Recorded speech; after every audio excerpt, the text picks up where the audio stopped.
چند مہینے پہلے اخبارات میں چھپنے والی ایک خبر اور تصویر نے مجھے پریشان کر رکھا ہے۔ 22 کروڑ عوام کے لیے یہ ایک معمول کی خبر ہو سکتی ہے، لیکن وہ جو جانتے ہیں ان کو خوف کے بادل صاف نظر آ رہے ہیں۔ یہ تصویر حکومت پاکستان کی وزارت خزانہ کے میٹنگ روم کی ہے۔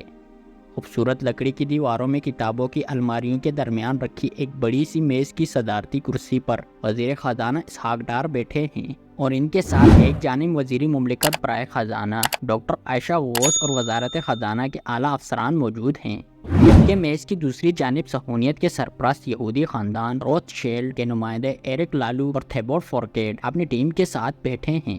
خبر کی تفصیلات اس تصویر سے زیادہ حیران کن ہیں۔ روتھ شیلڈ کمپنی نے میٹنگ میں سب سے پہلے وزیر خزانہ کو اپنی کمپنی کی تاریخ اور دنیا کے دیگر ممالک میں اس خاندان کی معاشی خدمات کے بارے میں تفصیلی بریفنگ دی۔ اس کے بعد روتھ شیلڈ خاندان نے پاکستان کی موجودہ حکومت کی ان معاشی پالیسیوں کو سراہا جو اس پاکستان کی معاشی بہتری اور استحکام کے لیے ہیں، اور کہا ہے وہ ان پالیسیوں کے نتیجے میں آنے والی معاشی ترقی پر اعتماد رکھتے ہیں۔ مذاکرات کے دوران پاکستان کی معاشی مشکلات کا بھی جائزہ لیا گیا اور ایک طویل مدتی منصوبے پر گفتگو ہوئی، جس کے تحت پاکستان کو معاشی بدحال سے نکال کر اسے طویل مدتی ترقیاتی منصوبہ پر گامزن کیا جا سکے۔ روتھ شیلڈ گروپ نے کہا کہ ہمیں پاکستان کی معیشت کے مثبت پہلوؤں کو دنیا کے سامنے اجاگر کرنا چاہیے۔ روتھ شیلڈ خاندان کون ہیں اور اس خاندان کی تاریخ کیا ہے؟ اس سے پاکستان کے 22 کروڑ عوام مکمل اندھیرے میں ہیں۔ بہت کم ایسے پاکستانی اہل علم اور دانشور ہوں گے جو اس یہودی خاندان سے مکمل واقفیت رکھتے ہوں اور عالمی سیاست میں یہودی غلبے کو اور دنیا کی معیشت کو یہودی کنٹرول میں لانے کے لیے اس خاندان کی شاطرانہ چالوں سے آگاہ ہوں، جس ڈکلیریشن نے گزشتہ ایک صدی میں انسانی تاریخ پر خوفناک اثرات مرتب کیے ہیں اور جس کی وجہ سے مسلمان امت گزشتہ 75 سال سے آگ اور خون میں نہا رہی ہے، وہ بلفور ڈکلیریشن ہے۔ یہ ڈکلیریشن 2 نومبر 1917 کو برطانوی وزیر خارجہ آرتھر بلفور نے ایک خط کی صورت میں روتھ شیلڈ خاندان کے سربراہ لیونل والٹر روتھ شیلڈ کو ہی لکھا تھا۔ اس خط میں یہ تحریر کیا گیا تھا کہ برطانوی حکومت اپنی تمام ہمدردیاں یہودی صہیونی کمیونٹی کی خواہشات کے ساتھ رکھتی ہے اور وہ اپنی تمام قوتیں اس مقصد کے حصول کے لیے لگائے گی کہ کیسے فلسطین کے علاقے میں یہودیوں کے لیے ایک وطن تخلیق کیا جائے۔ یہ خط یوں تو 1917 میں لکھا گیا، لیکن اس کے مندرجات پر کام تقریباً 13 سال پہلے یعنی 1904 میں ہی شروع ہو گیا تھا۔ روتھ شیلڈ خاندان نے صہیونیت کے ترجمان چائم ویزمین کو برطانیہ بلایا اور اسے مانچسٹر میں بہت بڑی جائیداد عطا کر دی۔ اس شخص کو برطانوی حکومت کو شیشے میں اتارنے کے لیے بلایا گیا تھا اور اس نے حکومت برطانیہ سے اس معاملے میں بہترین پیش رفت کی، جس کے تحت ایک خفیہ معاہدہ طے پایا گیا کہ تمام دنیا کے یہودی سرمایہ دار پہلی جنگ عظیم میں نہ صرف برطانیہ کو وسیع سرمایہ فراہم کریں گے بلکہ امریکہ میں موجود یہودی لابی امریکی حکومت کو بھی اس جنگ میں شامل ہونے کے لیے قائل بھی کرے گی۔ برطانیہ کا وزیر اعظم ڈیوڈ لائڈ جارج اور وزیر خارجہ بلفور دونوں عیسائی صہیونیت کے قائل تھے۔ عیسائی صہیونیت اس بات پر یقین رکھتی ہے کہ ایک دن حضرت عیسیٰ علیہ السلام نے دوبارہ اس دنیا میں آنا ہے اور یروشلم کو آباد کرنا ہے۔ ان کے نزدیک یہ اسی وقت ممکن ہوگا جب انجیل کے مطابق تمام بکھرے ہوئے یہودیوں کو ارض موعود میں واپس آباد کر دیا جائے گا۔ اس لیے وہ اس یہودی ایجنڈے کو اپنے مذہبی تصور کی تکمیل کے لیے بہتر خیال کرتے تھے۔ روتھ شیلڈ کو لکھا جانے والا بلفور کا خط ایک مبہم اور غیر معین قسم کی تحریر کی صورت میں جان بوجھ کر لکھا گیا تھا تاکہ دنیا ایسے یہودی ایجنڈے کی تکمیل نہ خیال کریں۔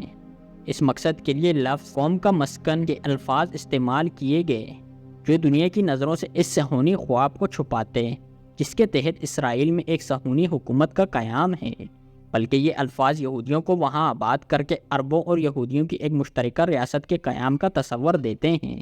اس خط میں فلسطین میں مقیم عربوں کے قومی حقوق کا بالکل ذکر نہیں کیا گیا، بلکہ اس کی جگہ شہری اور مذہبی حقوق کا تذکرہ ہے، یعنی ایک دن مسلمان اقلیت میں ہوں گے تو ان کے شہری اور مذہبی حقوق انہیں ملنے چاہیے۔ اس خط کی تحریر میں یہودیوں کی چالاکی اور عیاری نمایاں نظر آتی ہے۔ اگر وہ ایسی مبہم زبان استعمال نہ کرتے تو برطانوی معاشرے بلکہ 2000 سال سے عیسائی دنیا میں یہودیوں کے خلاف جو نفرت موجود تھی وہ برطانیہ کو ہر حالت میں ایسے معاہدے کرنے سے روک دیتی جس میں کھلم کھلا صہیونیت کے خوابوں کو تعبیر دینے والی بات کی گئی ہوتی۔ بلفور ڈکلیریشن کے تحریر ہونے سے پہلے کے 10 سال اسرائیل کے قیام اور عالمی سازشوں کے لیے بہت اہم ہیں۔ 1904 میں دنیا بھر کے صہیونی نمائندوں نے برطانیہ کے ساتھ مذاکرات کا آغاز کیا اور ساتھ ہی یروشلم کے آس پاس کے علاقوں میں جا کر آباد ہونے کی خفیہ کوششیں شروع کر دیں۔ برطانیہ اس وقت دنیا کی سب سے بڑی عالمی قوت تھی، جس کی سلطنت میں سورج غروب نہیں ہوتا تھا، جبکہ اس کے مقابلے میں آسٹرو ہنگرین سلطنت تھی اور مسلمانوں کی خلافت عثمانیہ تھی جو اپنی آخری ہچکیاں لے رہی تھیں۔ روتشیلڈ کے شاطرانہ ذہن نے ایک خفیہ ترکیب سوچی اور اس نے اس پر عمل درآمد شروع کر دیا۔ خلافت عثمانیہ کے علاقے یروشلم سے 66 کلومیٹر دور جافا شہر کے شمال میں ایک وسیع ریگستان تھا، جس میں ایک بڑے ریت کے ٹیلے پر 1909 میں روتشیلڈ دنیا بھر سے 60 یہودی سرمایہ داروں کو لے کر پہنچا۔ اس ٹیلے کو عبرانی زبان میں تل ابیب کہتے تھے، یعنی ایسا ریتیلا ٹیلا جس کے نیچے پانی موجود ہو۔ اس کے ایک ہاتھ میں 60 سفید رنگ کے گونگے تھے اور دوسرے ہاتھ میں 60 سیاہی مائل سفید گونگے تھے۔ سفید گونگوں پر ان لوگوں کے نام لکھے ہوئے تھے اور گرے گونگوں پر پلاٹوں کے نمبر۔ روتشیلڈ نے قراندازی کی اور ہر ایک کو مکان تعمیر کرنے کے لیے پلاٹ الاٹ کر دیے۔ ان 60 گھروں کے علاوہ ایک بہت بڑا پلاٹ یہودی عبادت گاہ کے لیے، دوسرا ایسا ہی بڑا پلاٹ میونسپل کمیٹی کے دفتر کے لیے اور تیسرا بڑا پلاٹ قدیم عبرانی زبان سکھانے والے ادارے کے لیے رکھا گیا۔ شہر کو آباد کرنے کے لیے 1 سال کا وقت دیا گیا اور ٹھیک 1 سال کے اندر روتشیلڈ نے اپنے ساتھی یہودیوں کے ساتھ مل کر امت مسلمہ کی سرزمین پر اسرائیلی ناسور کا مرکز قائم کر دیا۔ عالمی صہیونی ریاست کا خواب یوں تو ہر یہودی کے خمیر میں گندا ہوا ہے، لیکن اس کی عملی تشکیل کا آغاز صہیونیت کے سب سے اہم ستون روتشیلڈ خاندان نے تل ابیب شہر کے قیام سے کیا۔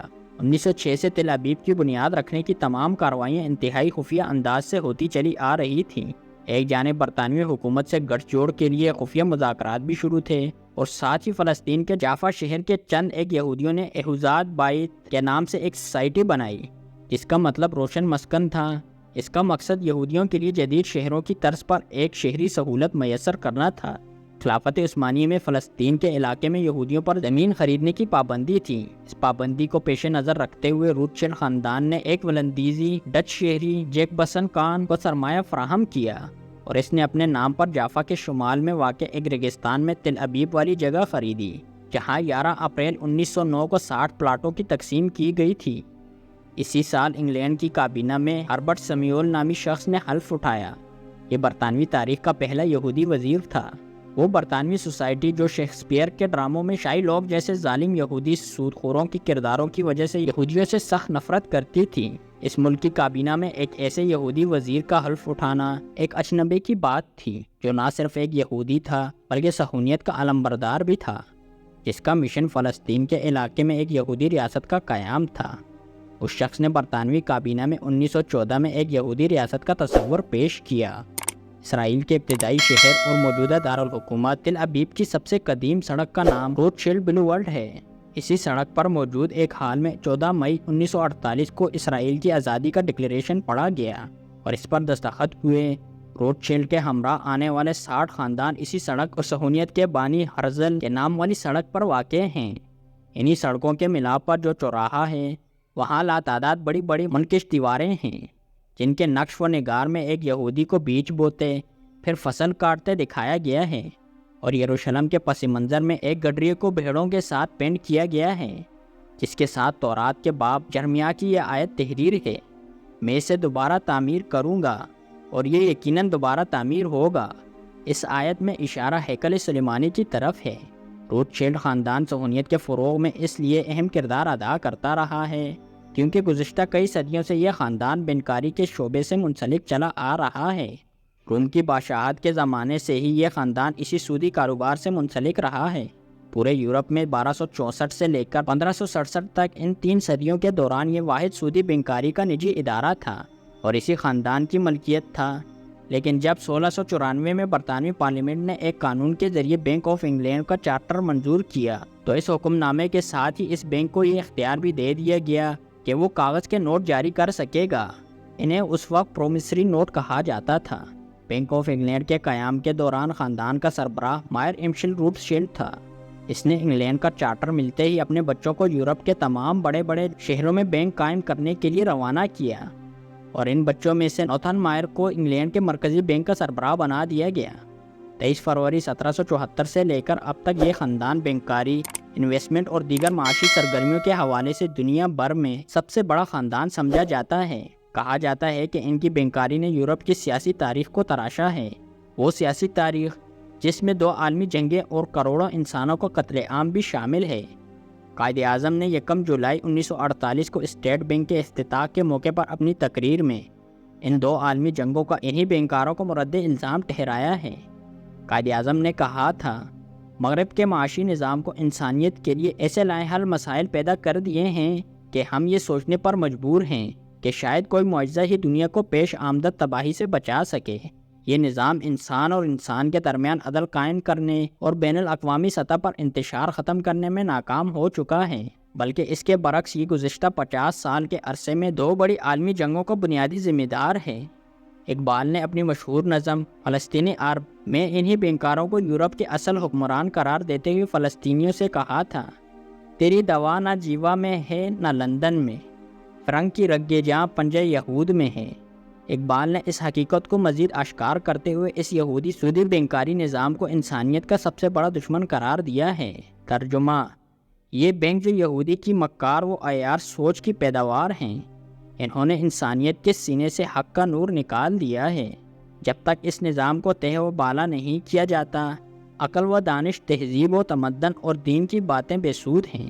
سعودی بینکاری کا یہ پنجہ یہود ہی تھا جس نے تاریخی طور پر پہلے یورپ کو اپنے معاشی شکنجے میں جکڑا اور پھر امریکہ کی سیاست و حکومت کو کنٹرول کرنے لگے۔ ان بینکاروں کو جنگ بہت فائدہ دیتی ہے کیونکہ انہی کے سرمائے سے اسلحے کی فیکٹریاں چلتی ہیں۔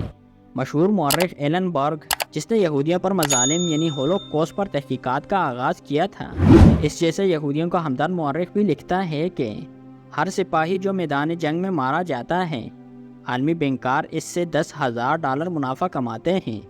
پاکستان کو ایک خاص منصوبے کے تحت گزشتہ 40 سالوں میں بدیان حکمرانوں کے ذریعے قرضے کی دلدل میں اتار دیا گیا ہے۔ یہ ایک ایسی دلدل ہے جس سے نکلنے کا اب کوئی راستہ کسی کو بھی سجائی نہیں دے رہا۔ 1 سال سے IMF پاکستان کو ترخاتا رہا، جبکہ امریکہ پاکستان کو دہشت گردی کے نام پر ایک اور جنگ میں افغانستان سے لڑانا چاہتا ہے۔